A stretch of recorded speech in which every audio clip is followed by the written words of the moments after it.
कल्पना कीजिए, आप एक दिन सुबह उठते हैं और देखते हैं कि पूरी दुनिया में लोग ज़ॉम्बी बन चुके हैं। चारों तरफ घबराहट और डर का माहौल है।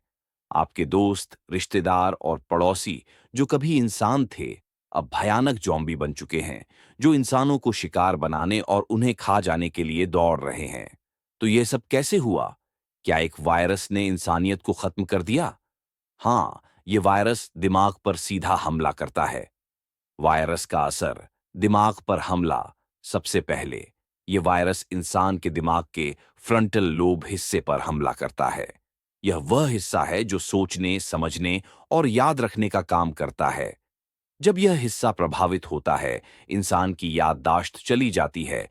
वह किसी को पहचान नहीं पाता और उसके भीतर सिर्फ एक चीज होती है: भूख, आक्रामकता और हिंसा।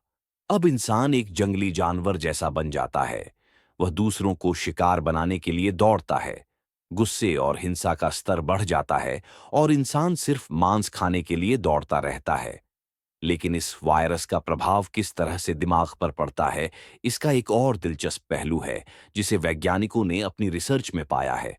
आज के वैज्ञानिक शोध से जोड़ते हुए रैबीज रेबीज वायरस पर किए गए शोध से यह सामने आया है कि यह वायरस इंसान के दिमाग के एमिग्डाला और फ्रंटल लोब को प्रभावित करता है।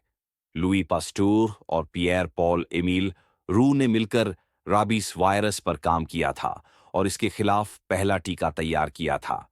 यह वायरस इंसान को आक्रामक और हिंसक बना देता है और यही कारण है कि राबीज से प्रभावित इंसान अपने आसपास के लोगों को काटने और हमला करने की कोशिश करता है, जैसे जॉम्बी करते हैं। इसके बाद आता है टॉक्सोप्लाज्मा गोंडी, एक ऐसा परजीवी वायरस जो चार्ल्स निकोले और लुइस मानसेक्स ने 1908 में खोजा था। यह परजीवी चूहों के दिमाग को इस तरह प्रभावित करता है कि वे बिल्लियों की ओर आकर्षित होने लगते हैं ताकि बिल्लियां उनका शिकार कर सकें। जब यह परजीवी इंसान के दिमाग में प्रवेश करता है, तो यह मानसिक स्थिति को प्रभावित करता है और इंसान के व्यवहार में भी बदलाव ला सकता है, जैसे डर और गुस्से की कमी। टॉक्सोप्लाज्मा गोंडी के अध्ययन से यह पता चला है कि इस परजीवी का असर केवल चूहों तक सीमित नहीं है, बल्कि इंसान में भी इसका प्रभाव हो सकता है। हालांकि यह ज़ॉम्बी जैसा प्रभाव नहीं उत्पन्न करता, लेकिन यह दिमाग को प्रभावित कर सकता है और इंसान को हिंसक बना सकता है। इबोला वायरस, एक और खतरनाक वायरस। अब अगर हम इबोला वायरस की बात करें, तो यह वायरस भी मानवता के लिए एक बड़ा खतरा बन चुका है। डॉक्टर पीटर पियोत और डॉक्टर जॉन जाक मोएम्बे ने इबोला वायरस पर गहन शोध किया है, जो रक्तस्राव और शरीर के अंगों को नष्ट करने में सक्षम है। यह वायरस इंसान को बहुत जल्दी कमजोर कर देता है और उसे मृत्यु के कगार पर लाकर छोड़ देता है। इबोला वायरस आक्रामकता का कारण नहीं बनता, लेकिन यह इंसान की शारीरिक स्थिति को पूरी तरह से नष्ट कर देता है। अगर इस वायरस को ज़ॉम्बी वायरस में बदला जाए, तो यह इंसान को धीमे-धीमे मरने की स्थिति में डाल देगा और बाकी संक्रमित लोग एक दूसरे को मारने के लिए शिकार करेंगे। साइंस और जैविक युद्ध से कनेक्शन, इबोला, राबीज और टॉक्सोप्लाज्मा गोंडी जैसे वायरस इंसान के दिमाग और शरीर पर गहरे प्रभाव डाल सकते हैं।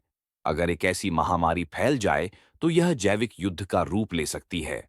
आज के समय में क्रिस्पर जैसी जीन इंजीनियरिंग तकनीक के माध्यम से इंसान वायरस को संशोधित कर सकता है और ऐसे वायरस उत्पन्न कर सकता है जो असामान्य तरीके से फैल सकते हैं। ये वायरस इंसान के दिमाग और शारीरिक प्रक्रियाओं को पूरी तरह से बदल सकता है। सरकारें गिर चुकी हैं, सेनाएं हार चुकी हैं, बिजली, मोबाइल और इंटरनेट बंद हो गए हैं। इंसान जान बचाकर पहाड़ों, बंकरों और जंगलों में छिपने लगे हैं। बड़े शहर वीरान हो गए हैं, सड़कों पर घास और पेड़ उगने लगे हैं। शेर, भेड़िए और कुत्ते अब शहरों में घूम रहे हैं। हवाई जहाज और पानी के जहाज बिना चालकों के धूल खा रहे हैं। ज़ॉम्बी अब सिर्फ इंसानी मांस के लिए शिकार कर रहे हैं। आज के शोध से निष्कर्ष जोड़ते हुए वैज्ञानिकों का मानना है कि अगर ऐसी महामारी फैल जाए, तो इंसान को प्राकृतिक संसाधन, जैविक युद्ध और जीन इंजीनियरिंग जैसे समाधानों पर ध्यान देना होगा। वैज्ञानिकों के लिए यह एक बड़ा संकट होगा क्योंकि वायरस बहुत तेजी से फैल सकते हैं। वहीं अगर हम प्राकृतिक संसाधन और कृषि की बात करें, तो यह जरूरी होगा कि इंसान खेती और पारिस्थितिकी तंत्र को पुनर्निर्मित करने में सफल हो।